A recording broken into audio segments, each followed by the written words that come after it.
Hi friends, welcome to GVK study circle. ఈ వీడియోలో July 2, 2026కి సంబంధించి వార్తలు నిలిచిన జాతీయ, అంతర్జాతీయ, రాష్ట్రీయాంశాల గురించి, వార్తలు నిలిచిన వ్యక్తులు, అవార్డులు, పుస్తకాలు, మరి క్రీడా సంబంధిత సమాచారం, ఒక్కొక్క అంశాన్ని వివరంగా తెలుసుకుందాం. అంతకంటే ముందుగా నిన్నటి డైలీ కరెంట్ అఫైర్స్ వీడియోలో అడిగిన ప్రశ్నకి వివరణతో కూడిన సమాధానాన్ని చూద్దాము. సో క్వశ్చన్ వచ్చేసి, ఇటీవల వార్తలు నిలిచిన ఒక పుస్తకం లేదా ఒక ఆటోబయోగ్రఫీ పైన అడగడం జరిగింది. ఆల్రెడీ మన డైలీ కరెంట్ అఫైర్స్ వీడియోలో డిస్కస్ చేసిన టాపిక్ని ప్రశ్నగా ఇచ్చాను. ప్రశ్నను మరొకసారి చూడండి. The second orbit, belief of a man, dreams of 1.4 billion hearts అనే ఒక పుస్తకం ఎవరి ఆత్మకథ? రచయిత యొక్క ప్రత్యేకత ఏంటి? ఆత్మకథ, ఆటోబయోగ్రఫీ అంటే రచయిత తన జీవితంలో చోటు చేసుకున్న అనుభవాలు ఏవైతే ఉంటాయో వాటిని పుస్తక రూపంలో మనం ముందుంచడం అన్నట్టు. ఆటోబయోగ్రఫీ, ఉదాహరణకు నా ఆటోబయోగ్రఫీ అంటే నా జీవితానికి సంబంధించి నేనే పుస్తక రూపంలోకి తీసుకురావడము అలాంటిది. ప్రముఖుల ఆటోబయోగ్రఫీల పైన పోటీ పరీక్షల్లో రెగ్యులర్గా ప్రశ్నలు అడుగుతున్నారు. అందులోనూ ఇక్కడ ఆథర్ చాలా ప్రత్యేకతలు ఉన్న వ్యక్తి, చాలాసార్లు వార్తలు ఇచ్చిన వ్యక్తి. ఆ పర్సన్ ఎవరు అంటే శుభాంశు శుక్లా. శుభాంశు శుక్లా పేరు గుర్తుంచుకోండి. కోర్స్ అందరికీ గుర్తుండే పేరే శుభాంశు శుక్లా.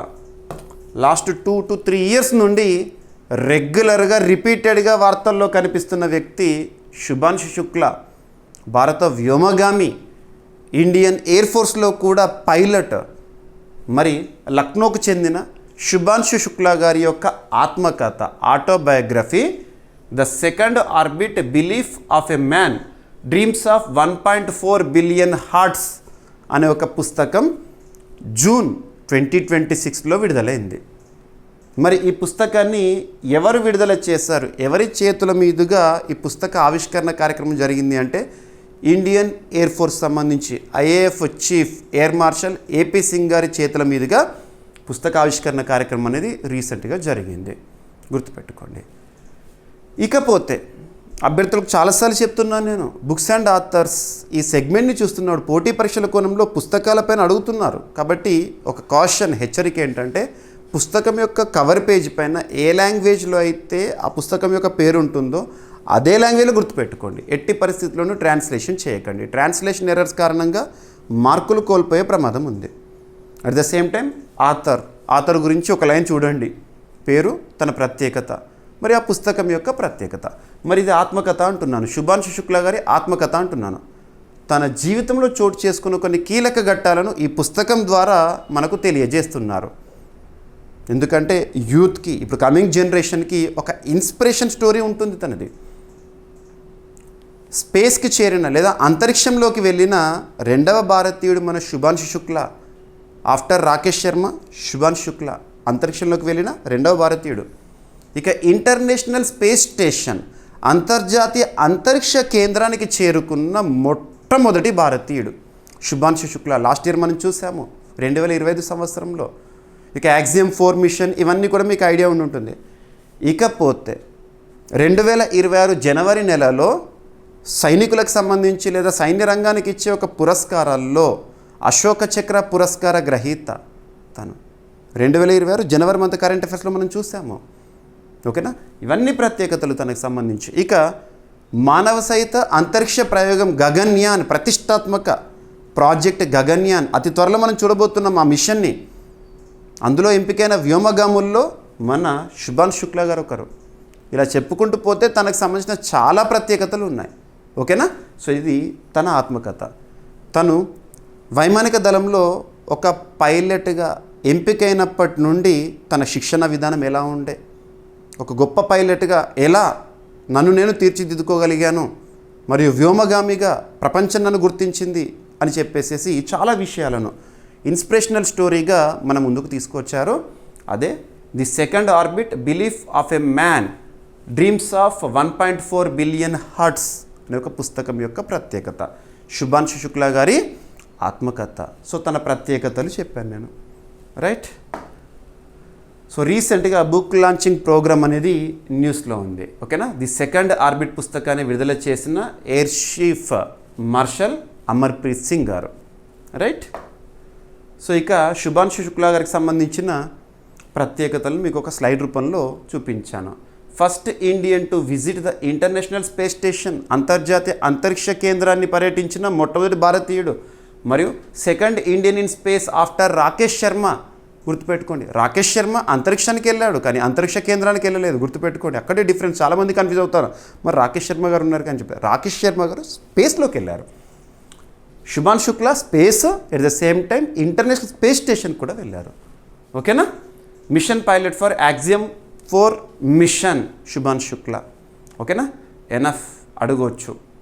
ఇండియన్ ఎయిర్ ఫోర్స్లో గ్రూప్ క్యాప్టెన్ మరియు ఆస్ట్రోనాట్. ఇతను ప్రొఫెషన్ విషయానికి వస్తే లక్నోకి చెందిన వ్యక్తి శుభాంశు శుక్లా. ప్రపంచం గుర్తించిన వ్యక్తి, మనలో చాలామందికి కూడా ఇన్స్పిరేషన్. ఇక ఇదంతా కూడా నేను ఏదైతే ఎక్స్ప్లెనేషన్ ఇచ్చానో స్క్రిప్ట్. మరి ఈ పుస్తకాన్ని పెంగ్విన్ పబ్లికేషన్స్ వారు ముద్రించడం జరిగింది. పెంగ్విన్ ర్యాండమ్ హౌస్ ఇండియా వారు.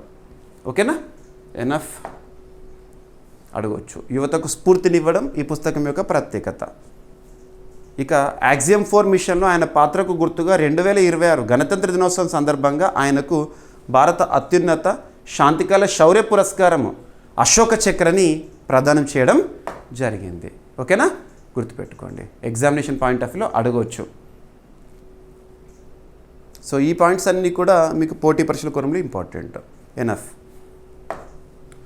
ఇక ఈరోజు ఫస్ట్ టాపిక్ వచ్చేసేసి జిఎస్టీకి సంబంధించి మనం ప్రతి నెల కూడా ఫస్ట్ ఆర్ సెకండ్ డేట్స్లో జిఎస్టీకి సంబంధించిన క్యాల్కులేషన్స్ని డిస్కస్ చేస్తాము. గణాంకాలు ఎకానమీ సబ్జెక్ట్లో మోస్ట్ కాంటెంపరీ టాపిక్ ఇది. ఎవ్రీ మంత్ న్యూస్లో ఉంటుంది. అంటే ఏడాదికి 12 నెలలు, ఆ 12 నెలలకు సంబంధించిన జిఎస్టీ గణాంకాలు మనం డిస్కస్ చేస్తూనే ఉంటాము. సో గణాంకాలు అన్నీ గుర్తుపెట్టుకోవాలంటే అవసరం లేదు, రికార్డు కలెక్షన్స్ని గుర్తుంచుకోవాలి. మరియు ఎవ్రీ మంత్ ఏ విధంగా ఉంది ఆ గణాంకాలను చూసి రికార్డ్ ఏం లేకపోతే పక్కన పెట్టేస్తే సరిపోతుంది. కానీ concept important. GST goods and services tax అంటాము, వస్తు సేవల పన్ను. జిఎస్టీ అనేది ఏ రకమైన పన్ను అంటారు? మనం ఎకానమీ సబ్జెక్ట్లో భాగంగా, అర్థశాస్త్రంలో భాగంగా ట్యాక్సేషన్ సిస్టమ్ లేదా ట్యాక్స్ సిస్టమ్ లేదా పన్ను వ్యవస్థ అనే ఒక టాపిక్ని నేర్చుకుంటాం. అందులో 2 టైప్స్ ఆఫ్ ట్యాక్సెస్ గురించి మీకు ఐడియా ఉంది. ఒకటి డైరెక్ట్ ట్యాక్సెస్, ఒకటి indirect taxes. So direct taxes అన్నారు అనుకోండి, ఏమేమి వస్తాయి? The best example income tax, corporate tax and etcetera. Indirect ట్యాక్సెస్లో ద బెస్ట్ ఎగ్జాంపుల్ ఇవన్నీ అంటే ఒక్కటైతే ఖచ్చితంగా చెప్పవచ్చు, జిఎస్టీ. జిఎస్టీ అనేది ఒక పరోక్ష పన్ను, గుర్తుపెట్టుకోండి. ఓకేనా.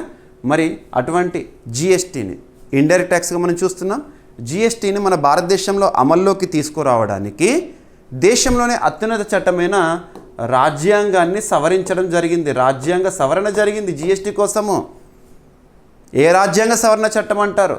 101వ రాజ్యాంగ సవరణ చట్టం 2016. మరి జిఎస్టీ ఎప్పుడు అమల్లోకి వచ్చింది అంటే 2017 జూలై 1వ తేదీ నుండి అమల్లోకి వచ్చింది. మరి ఈ రాజ్యాంగ సవరణ చట్టం రాజ్యాంగంలో చాలా మార్పులు తీసుకొచ్చింది. అందులో ఒక బెస్ట్ ఆర్టికల్ గుర్తుంచుకోండి. 101వ రాజ్యాంగ సవరణ చట్టం ద్వారా చేర్చబడిన ఒక ఆర్టికల్ చెప్పండి అంటే మీకు టక్కున గుర్తుకు రావాలి. ఆర్టికల్ 279A, క్యాపిటల్ ఏ. క్యాపిటల్ ఏ ఉంటే అర్థం ఏంటో మీకు ఐడియా ఉంది. సో 279A ఏం చెప్తుంది అంటే జిఎస్టీ కౌన్సిల్ గురించి చెప్తుంది. జిఎస్టీ కౌన్సిల్ రాజ్యాంగబద్ధ సంస్థగా ఏర్పాటు చేయడం జరిగింది. మరి జిఎస్టీ కౌన్సిల్కి ఎక్స్ అఫిషియో చైర్పర్సన్గా ఎవరు ఉంటారంటే ministry of finance. Concern minister ఎవరైతే ఉంటారో తనే ఎక్స్ అఫిషియో చీఫ్గా ఉంటారు. జిఎస్టీ కౌన్సిల్కి ఎక్స్ అఫిషియో చైర్పర్సన్ ప్రస్తుతం నిర్మలా సీతారామన్ గారు. మరి జిఎస్టీ కౌన్సిలే భారతదేశంలో జిఎస్టీ పన్ను విధానం గురించి ఎన్ని స్లాబ్స్ ఉండాలి, ఏ స్లాబ్ పరిధిలోకి ఏ వస్తువులు ఏ సేవలు వస్తాయని చెప్పేసి అంతిమ నిర్ణయం తీసుకునే సంస్థ. మరి జిఎస్టీ అమల్లోకి వచ్చినప్పుడు 0% అని, 5% అని, 12% అని, 18% అని, 28% అని స్లాబ్లు చూసేవాళ్ళము. మరి ఏ వ్యవస్థలో అయినా కూడా సంస్కరణలు రావాల్సిందే కదా. మారుతున్న కాలానికి అనుగుణంగా ప్రతి వ్యవస్థలో మార్పులు వస్తాయి. వాటిని మంచి కోసమైతే సంస్కరణలు అంటాము. మరి జిఎస్టీ రీఫార్మ్స్ని మనం చూసాము 2025 సెప్టెంబర్ నెలలో, సెప్టెంబర్ 22 ఆ టైంలో అమల్లోకి వచ్చిన జిఎస్టీ రిఫార్మ్స్. పాత స్లాబ్స్లో 5%ని 18%ని కొనసాగిస్తోంది భారత ప్రభుత్వము.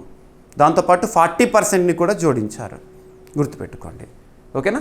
ఇక జిఎస్టీ కలెక్షన్స్ సంబంధించి ఎవ్రీ మంత్ కూడా మనం అఫీషియల్గా ఆ స్టాట్స్ని చూస్తాము. జిఎస్టీ కలెక్షన్స్ ఉదాహరణకి ఇప్పుడు మనం జూలై మంత్కి వచ్చినాం కదా, గడిచిన నెల ఏంటి? June month. జూన్ 1 నుండి 30th వరకు, అంటే జూన్ మంత్ మొత్తం కూడా జిఎస్టీ రూపంలో ఎంత మొత్తంలో వసూలైనాయి అనే గణాంకాలను జూలై 1 రోజున అఫీషియల్గా మనం చూస్తాం. అన్ని న్యూస్ పేపర్స్లో కూడా వస్తాయి. మరి ప్రతి నెల కూడా కలెక్షన్స్ ఎంత అనే నంబర్స్ గుర్తుపెట్టుకోవాలంటే అవసరం లేదు, రికార్డ్స్ గుర్తుంచుకోవాలన్నాను. ఉదాహరణకు చెప్పాలంటే జిఎస్టీ అమల్లోకి వచ్చినప్పటి నుంచి highest GST collections for single month అంటే ఒక నెలలో అత్యధిక జిఎస్టీ వసూళ్లు ఏ నెలలో నమోదైనాయి, ఈ పాయింట్ పైన ఎగ్జామినర్ అడుగుతారు. అది ఎప్పుడు అంటే 2026 ఏప్రిల్ నెల, ఈ ఆర్థిక సంవత్సరం మొదటి నెల highest GST collections for single month record. ఓకేనా. ఎంత? 2.4 lakh crore rupees, 2.42 lakh crore rupees.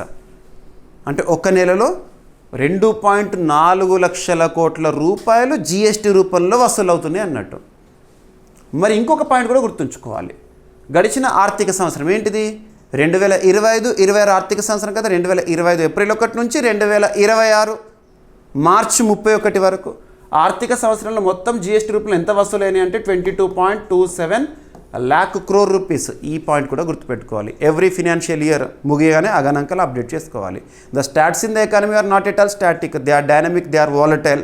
That means every time they change. ఆ మారుతున్న గణాంకాలు మనం కూడా అప్డేట్ చేసుకోవాలి. మరి ఇప్పుడు ఇదంతా చూసాము. ఇప్పుడు జూన్ మంత్ జిఎస్టీ కలెక్షన్స్ ఎంత అని ఎగ్జామినర్ అడగవచ్చు మనకు.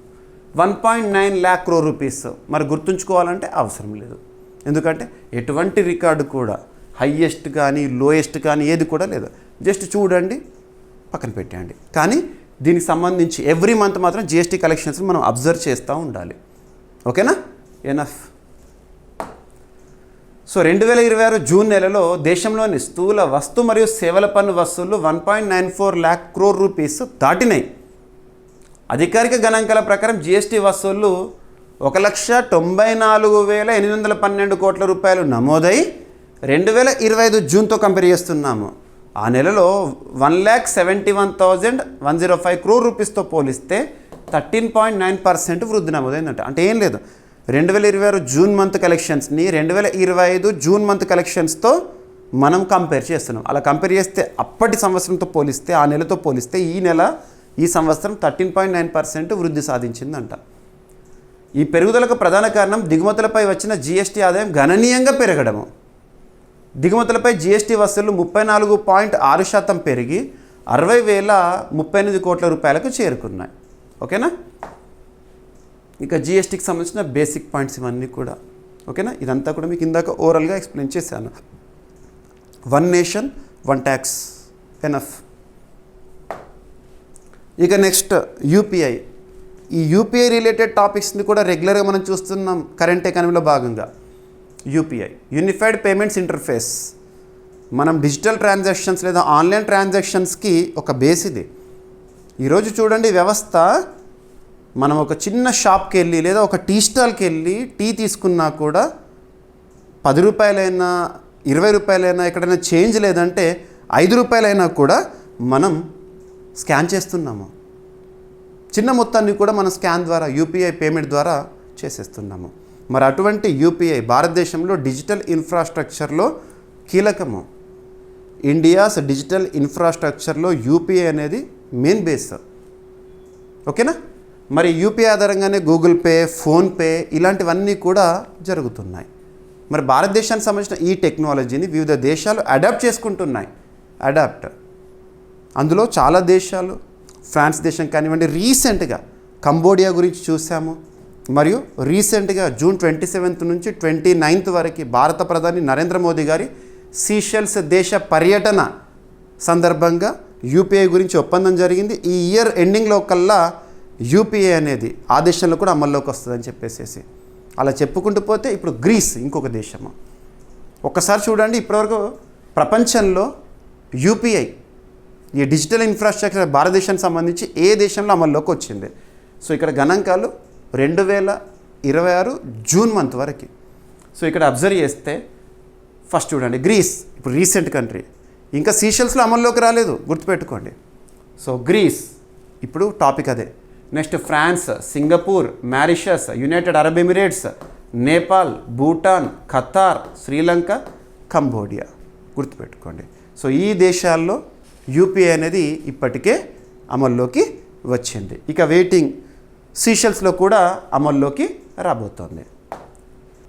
Ministry of commerce and industry concern minister ప్రస్తుతం ఎవరు? భారతదేశంలో పీయూష్ గోయల్ గారు గ్రీస్లో యూపీఐ సేవలు ప్రారంభోత్సవాన్ని ప్రత్యక్షంగా వీక్షించారు.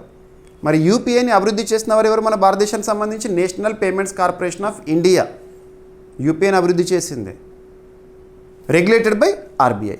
ఓకేనా, గుర్తుంచుకోండి. మరి ఈ సేవలు ఇప్పుడు గ్రీస్లో అందుబాటులోకి వచ్చినాయి కదా, ఎవరి ఆధ్వర్యంలో అందుబాటులోకి వచ్చినాయి?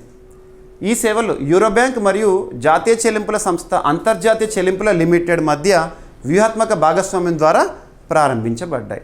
ఈ సేవల ద్వారా గ్రీస్లోని భారతీయ ప్రయాణికులు, వ్యాపారులు, ప్రవాస భారతీయులు సులభమైన డిజిటల్ చెల్లింపుల సౌకర్యాన్ని పొందనున్నారంట. ఓకేనా, గుర్తుపెట్టుకోండి. ఇక గ్రీస్ దేశం అనేది న్యూస్లో ఉంది. ఏదైనా ఒక దేశాన్ని మనం వార్తల్లో చూస్తున్నప్పుడు లేదా మనం కరెంట్ అఫైర్స్లో భాగంగా చాలా టాపిక్స్ డిస్కస్ చేస్తున్నాం. ఒక టాపిక్లో ఒక దేశం గురించి వచ్చినా, ఒక రాష్ట్రం గురించి వచ్చినా, ఒక సంస్థ గురించి వచ్చినా, ఒక కూటమి గురించి వచ్చినా ఆ బేసిక్ పాయింట్స్ అన్నీ కూడా మీకు నేను ఇస్తున్నాను. గ్రీస్ రాజధాని వచ్చేసేసి ఏథెన్స్, పురాతన నగరం, కరెన్సీ యూరో, యూరోపియన్ యూనియన్లో సభ్య దేశము గ్రీస్. యూరోపియన్ యూనియన్లో 27 సభ్య దేశాలు ఉంటాయి, అందులో ఒకటి గ్రీస్. మరియు యూరోజోన్లో 21 సభ్య దేశాలు ఉంటాయి, అందులో ఒకటి గ్రీస్. ఓకేనా. గ్రీస్ అధ్యక్షుడిగా ప్రస్తుతం ఎవరున్నారంటే కాన్స్టాంటినోస్ టసౌలాస్, ప్రధానమంత్రిగా కిరియాకోస్ మిట్సోటాకిస్ గారు విధులు నిర్వర్తిస్తున్నారు. ఓకేనా, రైట్. ఇక గ్రీస్ దేశానికి సంబంధించిన బేసిక్ పాయింట్స్.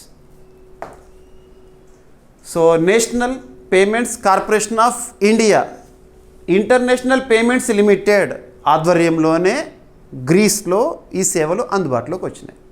రైట్. ముంబై ప్రధాన కేంద్రంగా పనిచేస్తుంది ఈ సంస్థ. 2020 సంవత్సరంలో ఏర్పాటైంది. ఇక నేషనల్ పేమెంట్స్ కార్పొరేషన్ ఆఫ్ ఇండియానేమో 2008 ఇయర్లో స్థాపన, ముంబై కేంద్రంగా పనిచేస్తుంది, రెగ్యులేటెడ్ బై ఆర్బీఐ. ఇక రక్షణ రంగానికి సంబంధించి అభ్యర్థులకు మరొకసారి చెప్తున్నాను, ఏ పోటీ పరీక్ష అయినా, ఏ స్థాయి పోటీ పరీక్ష అయినా డిఫెన్స్ రిలేటెడ్గా మీరు తప్పనిసరిగా ప్రశ్నలను ఎక్స్పెక్ట్ చేసి తీరాల్సిందే. ఎందుకు ఇంత ఖచ్చితంగా చెప్తున్నానంటే ఒక్కరోజు న్యూస్ పేపర్ మీరు ఓపెన్ చేయండి, డిఫెన్స్ రిలేటెడ్గా అట్లీస్ట్ 2 to 3 టాపిక్స్ని అబ్జర్వ్ చేస్తారు మీరు. మరి ఇన్ని టాపిక్స్ ఒకరోజు న్యూస్లో ఉంటే ఒక నెలలో ఎన్ని అవుతున్నాయి? కాబట్టి రెగ్యులర్గా డిఫెన్స్ రిలేటెడ్గా మనం ఏదో ఒక వార్త చూస్తున్నాం, దాన్ని పోటీ పరీక్షల కోణంలో నేర్చుకొని తీరాల్సిందే. మరి రక్షణ రంగానికి సంబంధించి మనం 6 సెగ్మెంట్స్గా టాపిక్స్ని డివైడ్ చేసి నేర్చుకుంటున్నాం. 6 సెగ్మెంట్స్ డిఫెన్స్ రిలేటెడ్గా: వార్తలు నిలిచిన విన్యాసాలు, అంతర్జాతీయ స్థాయిలో రక్షణ రంగ నివేదికలు, మన రక్షణ రంగ అవసరాలు తీర్చుకోవడంలో భాగంగా చేపడుతున్న రక్షణ రంగ దిగుమతులు, డిఫెన్స్ అక్విజిషన్ కౌన్సిల్ వేటికి ఆమోదముద్ర వేసింది, రక్షణ రంగ ఒప్పందాలు, ఇకపోతే మన భారతదేశంలో రక్షణ రంగ ఉత్పత్తులు. ఓకేనా.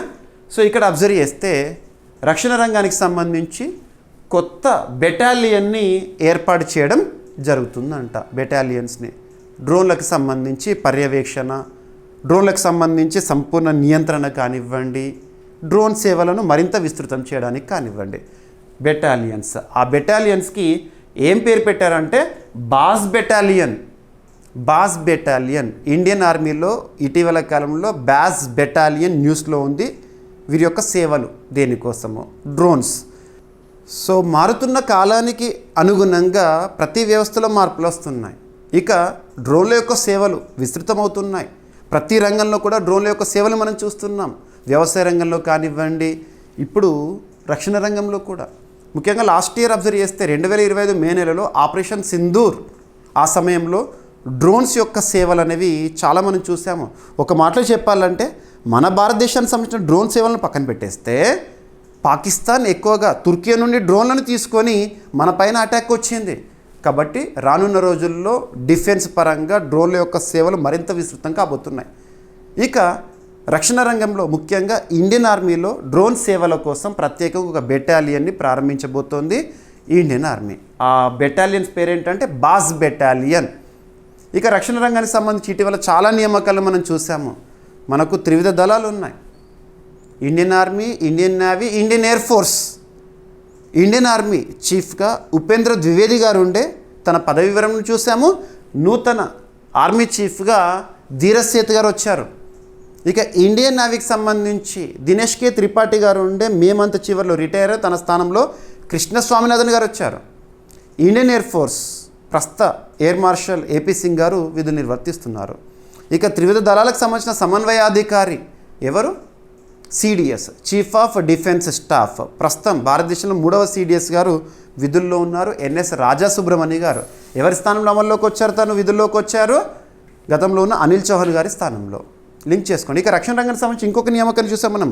రక్షణ రంగంలో పనిచేస్తున్న అత్యున్నత సంస్థ DRDO, defence research development organisation. ఆ సంస్థకి కూడా కీలక బాధ్యతల్లోకి రాజేష్ కుమార్ సింగ్ గారు వచ్చారు. ఇవన్నీ లింక్ చేసుకోండి. ఓకేనా? సో బాస్ బెటాలియన్ ఉద్దేశం ఏంటని అడుగుతారు ఎగ్జామినేషన్లో. భారత సైన్యం డ్రోన్ యుద్ధ సామర్థ్యాల కోసము ప్రత్యేక బాస్ బెటాలియన్లను ఏర్పాటు చేయాలని నిర్ణయించింది. ఈ బెటాలియన్లు సైన్య విమానయాన దళం ఆధ్వర్యంలో పనిచేస్తూ దూరశ్రేణి డ్రోన్లను నిఘా మరియు దాడి కార్యకలాపాల కోసం వినియోగిస్తాయి. ఏం లేదు, ఇండియన్ ఆర్మీలో డ్రోన్ సేవల కోసం ప్రత్యేకంగా బెటాలియన్లు ఏర్పాటు. ఆ బెటాలియన్ పేరు బాస్ బెటాలియన్. బాస్ బెటాలియన్లు సైనిక డ్రోన్ కార్యకలాపాలకు ప్రత్యేక విభాగాలుగా పనిచేస్తాయి. వీటి ప్రధాన బాధ్యత గూఢచార సమాచారం సేకరణ, నిఘా పరిశీలన నిర్వహించడం ద్వారా వైమానిక నిఘా, యుద్ధభూమి పరిస్థితుల అవగాహన, వేగవంతమైన ప్రతిస్పందనను బలోపేతం చేయడం అంట. ఈ బెటాలియన్లలో డ్రోన్ల వినియోగం, నిర్వహణ, సమాచార విశ్లేషణ, భూసేనలతో సమన్వయం వంటి అంశాల్లో ప్రత్యేక శిక్షణ పొందిన సిబ్బందిని రూపొందిస్తారు. ఓకేనా? రైట్. ఇండియన్ ఆర్మీకి సంబంధించి ఎవ్రీ ఇయర్ కూడా జనవరి 15ని మనం ఆర్మీ డేగా నిర్వహించుకుంటాము. ఓకేనా? రైట్. ధీరజ్ సేత్ గారు నూతన ఆర్మీ చీఫ్. ఓకేనా? ఇకపోతే తన పదవీ బాధ్యతల సందర్భంగా ధీరజ్ సేత్ గారు ఒక విజన్ని ప్రకటించారు. విజయ్ అని చెప్పేసేసి విజయ్ విజన్ ధీరజ్ సేత్ గారు చేసిన ప్రకటన. అఫ్కోర్స్ దీనిపైన ఎగ్జామినేషన్లో ప్రశ్న రాకపోవచ్చు. కాకపోతే ఆ విజయ్ అనే పదము దానికి సంబంధించిన యాక్రోనిమ్ ఫుల్ ఫామ్ అనేది న్యూస్లో ఉంది కాబట్టి జస్ట్ చూడండి. V for vigilance and readiness, I for innovation and transformation, J for jointness and integration, A for Atmanirbharta and capability development, Y for Yodha first. Vijay vision ప్రకటన ధీరజ్ సేత్ గారు పదవి బాధ్యతలు తీసుకున్న సందర్భాన్ని నిన్న చెప్పారు.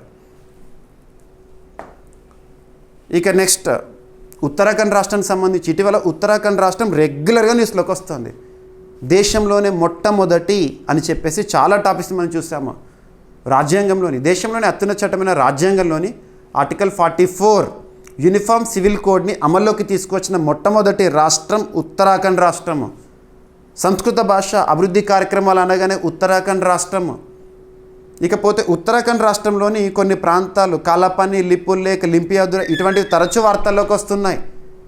ఉత్తరాఖండ్ రాష్ట్రంలో ప్రస్తుతం బీజేపీ అధికారంలో ఉంది. ముఖ్యమంత్రిగా పుష్కర్ సింగ్ ధామీ గారు విధులు నిర్వర్తిస్తున్నారు.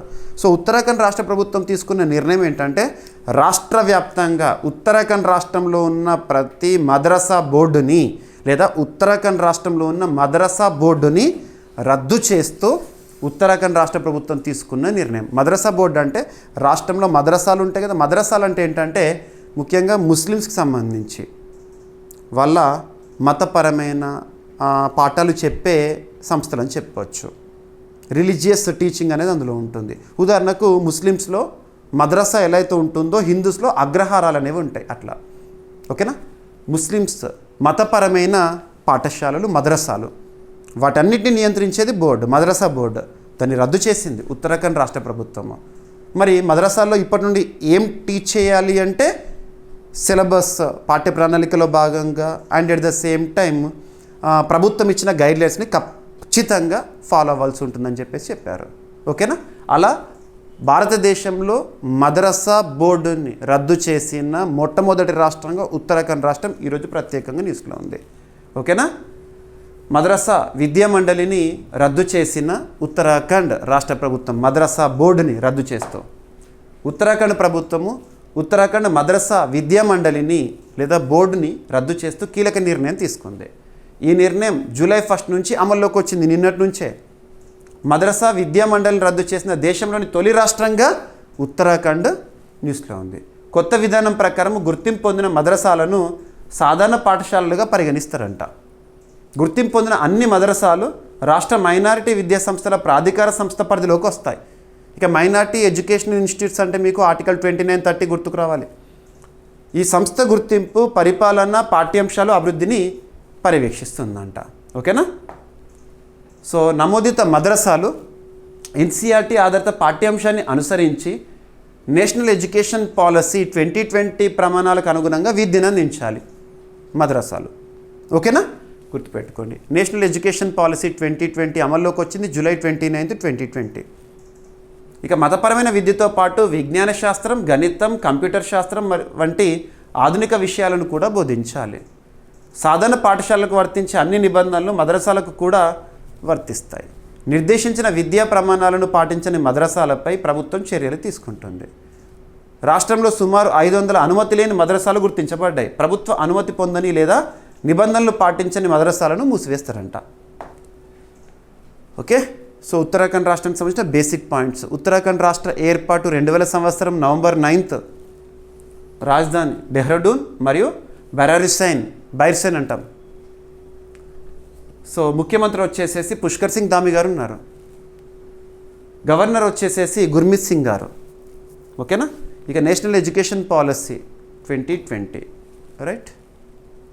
ఇక వార్తలు నిలిచిన వ్యక్తుల విషయానికి వస్తే ఈరోజు ఒక విదేశీ రాయబారి నియామకం అనే టాపిక్ని మనం చూద్దాము. అభ్యర్థులు ఒక కాన్సెప్ట్, మన భారతదేశము ప్రపంచంలోని ప్రతి దేశంతో కూడా, ఆల్మోస్ట్ అన్ని దేశాలతో కూడా సంబంధాలను కొనసాగిస్తుంది. మరి ఉదాహరణ తీసుకుంటే India, US, India, Russia, India, Australia, ఇలా చెప్పుకుంటూ పోతే చాలా దేశాలు, ఇండియా, చైనాల. ఉదాహరణకు భారత్, రష్యా తీసుకుందాం. ఈ రెండు దేశాల మధ్య చాలా ఒప్పందాలు జరుగుతూ ఉంటాయి. రక్షణ రంగానికి సంబంధించి కానివ్వండి, సాంకేతిక రంగానికి సంబంధించి కానివ్వండి, అండ్ ఎట్సెట్రా.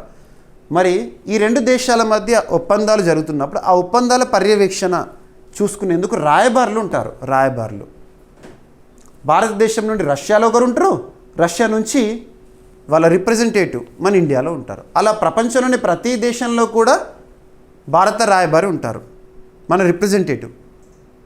ప్రపంచంలోని ప్రతి దేశం నుంచి ఒక రిప్రజెంటేటివ్ ఆయా దేశానికి సంబంధించి మన భారతదేశంలో ఉంటారు. ఎంబసీస్ మనం చూస్తాం కదా.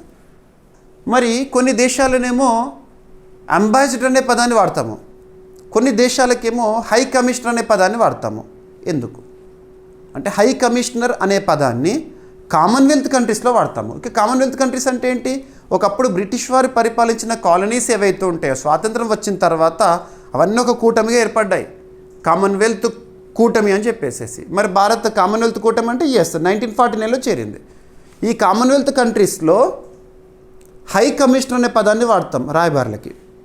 అదర్ దెన్ కామన్వెల్త్ కంట్రీస్లో అంబాసిడర్ అనే పదాన్ని వాడతాము. మరి భారతదేశంలో హై కమిషనర్ని కానీ, అంబాసిడర్ని కానీ, లేదా రాయబారిని నియమించడం అనగానే మనకు ఎవరి అధికారము? రాష్ట్రపతి గారు నియమిస్తారు.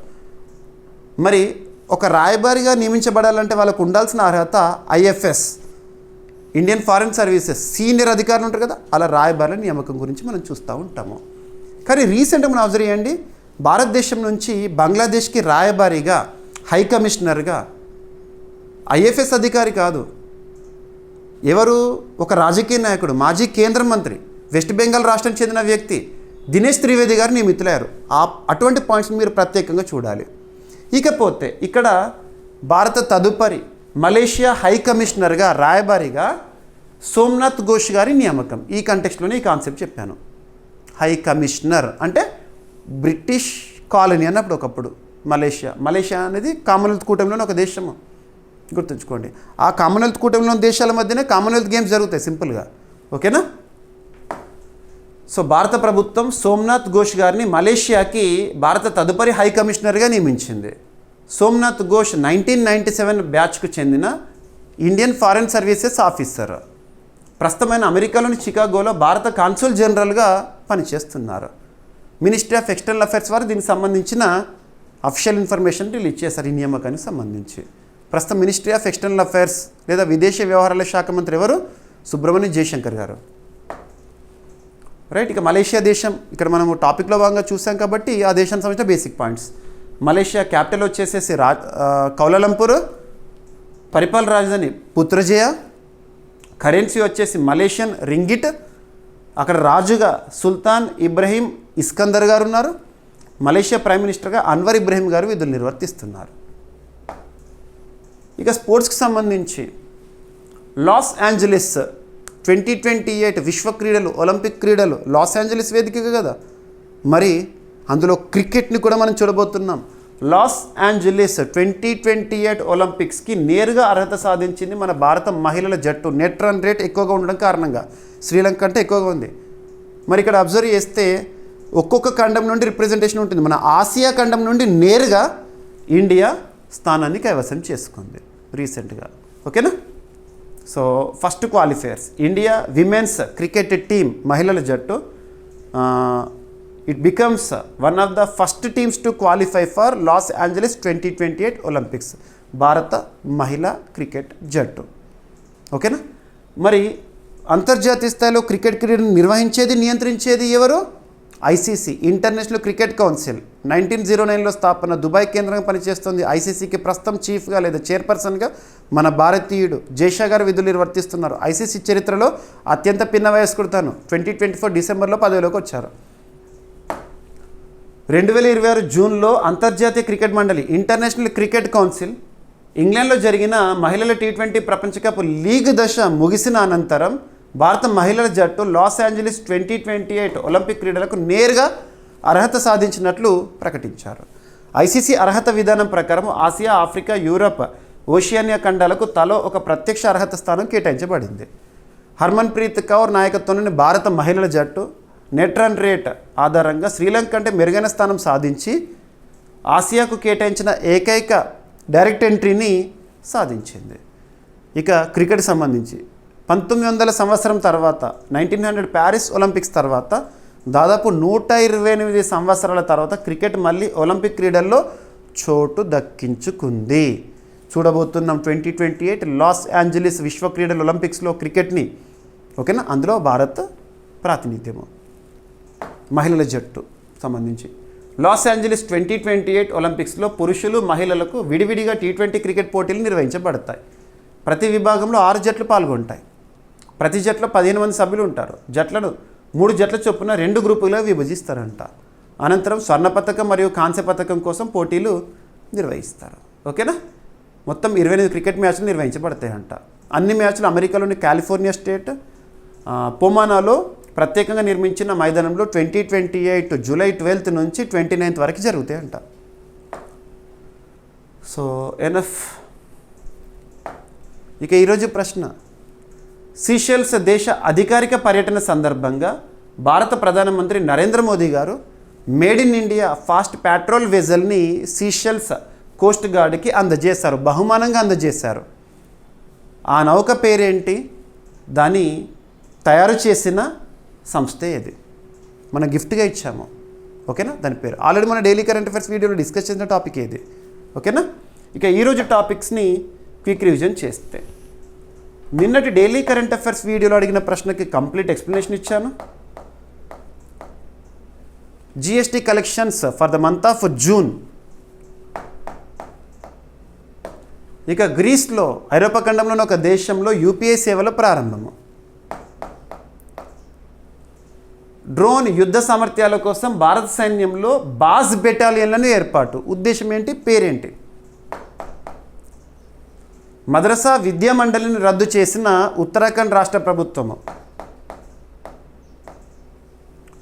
సింథెటిక్ అపర్చర్ రాడార్ భూ పరిశీలన వ్యవస్థల అభివృద్ధికి అగ్నికుల్ కాస్మోస్ మరియు ఐసీవైఈ అవగాహన ఒప్పందాన్ని కుదుర్చుకోవడం జరిగింది. సమగ్ర శిశు బాల స్వాస్థ్య కార్యక్రమం ప్రారంభం ఏ మంత్రిత్వ శాఖ పరిధిలో? Ministry of health and family welfare. ఎవరి కోసము? చిన్నపిల్లలు. పుట్టినప్పటి నుంచి 36 నెలల వరకు ఉన్న చిన్నపిల్లలు ఎవరైతే ఉంటారో వాళ్ళ అభివృద్ధి కోసం ఉద్దేశించబడింది. భారతదేశంలో బ్యూరో ఆఫ్ పోర్ట్ సెక్యూరిటీ ఏర్పాటు. సో బ్యూరో ఆఫ్ పోర్ట్ సెక్యూరిటీని ఏ నమూనాలో ఏర్పాటు చేశారు, ఏ మంత్రిత్వ శాఖ పరిధిలో ఏర్పాటు చేశారు? యమునా జలాల ప్రాజెక్టు అమలుకు కేంద్రం, హర్యానా, రాజస్థాన్ మధ్య కుదిరిన ఒప్పందము.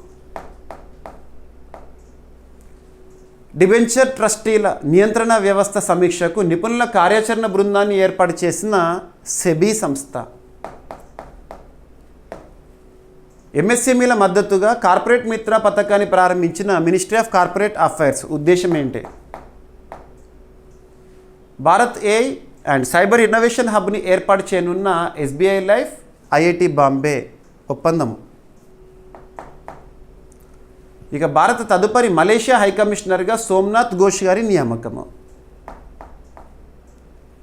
లాస్ ఏంజలీస్ 2028 ఒలింపిక్స్కు నేరుగా అర్హత సాధించిన భారత మహిళల క్రికెట్ జట్టు. ఇక ఈరోజు ప్రశ్న, సీషెల్స్ దేశ అధికారిక పర్యటన సందర్భంగా భారత ప్రధానమంత్రి నరేంద్ర మోదీ గారు made in India fast patrol వెజల్ని సీషెల్స్ కోస్ట్ గార్డ్కి అందజేశారు. ఆ నౌక పేరేంటి, దాన్ని తయారు చేసిన సంస్థ పేరేంటి?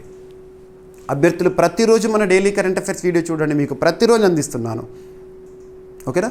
ఎక్స్ప్లెనేషన్ అంతా విన్న తర్వాత మీకు ఇక్కడ చూపిస్తున్న ప్రతి వర్డ్ స్క్రిప్ట్ అంతా కూడా మీకు పీడిఎఫ్ రూపంలో మన యాప్లో అందుబాటులో ఉంది. CA 360 కోర్సులో కంప్లీట్ వీడియో కూడా అదే కోర్సులో అందుబాటులో ఉంది. కంప్లీట్ వీడియో ఎక్స్ప్లెనేషన్ అంతా విన్న తర్వాత CA 360 కోర్సులో నేను అప్లోడ్ చేసే పీడిఎఫ్ ఏదైతే ఉంటుందో డౌన్లోడ్ చేసుకొని చదవండి. తెలుగు మీడియం అభ్యర్థుల కోసం తెలుగులో ఇస్తున్నాను, ఇంగ్లీష్ మీడియం అభ్యర్థుల కోసం ఇంగ్లీష్లో ఇస్తున్నాను. ఇక ప్రతిరోజు క్లాస్ చూడండి. ఏమైనా మిస్లేనియస్ టాపిక్స్ ఉన్నాయనుకోండి, రేపటి క్లాస్లో జోడించి డిస్కస్ చేద్దాము. రేపు మళ్ళీ కలుద్దాం. Thank you.